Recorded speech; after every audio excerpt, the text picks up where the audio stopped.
Teach life like a pendulum. This really resonated with me when I heard an example of this, and I've just elaborated it on slightly just to give a bit more understanding to it. So I want you to imagine you're a pendulum, and above the pendulum is the moonlight, and the moonlight shining straight down. For that pendulum to be fully charged, it has to be still.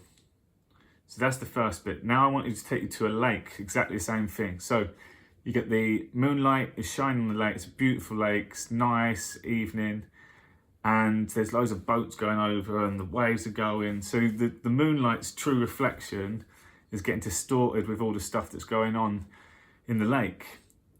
But when the lake is completely calm, and it's literally, you could hear a pin drop, you hear the crickets going, the moon is doing its full effect.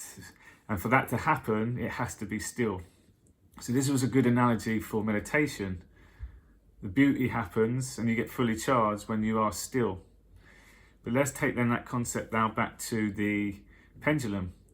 So that's in meditation, that's stillness in a meditative state. But every day, now you're the pendulum. If you think about something or you go aggressive or you go one extreme, imagine the pendulum going that direction. If you keep going extreme all the time, guess what? It's going to literally come back again. If I have a negative thought, it's going to come back. So the best way to get your full power, so it's all for you, you're not just wasting and sending your power elsewhere, keeping your energy for you, is to stay still.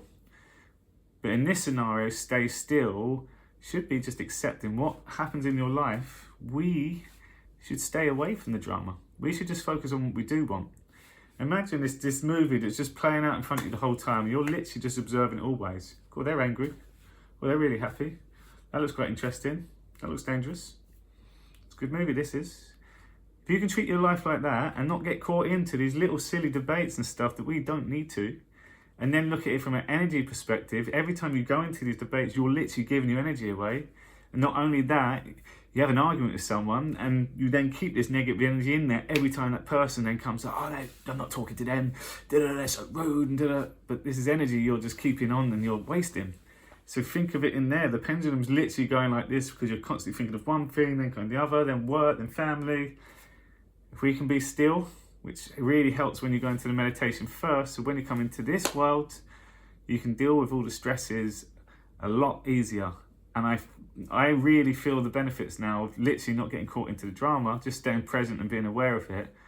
But I feel a lot healthier, I've got a lot more energy, my meditations are crazy now, and I'm getting a lot more insights and understanding to what goes on with our body and the spiritual teachings behind it as well. If we can simplify everything and just strip it right back to its rawest form, then you'll find it is literally just love. You just come from a place of love, and then you go through the day and just say, what would love do? They're arguing, how would love turn up now? You had a bad meal, how would love deal with this? You're on the bench for a football team, how would love deal with this? You'd be a good sub.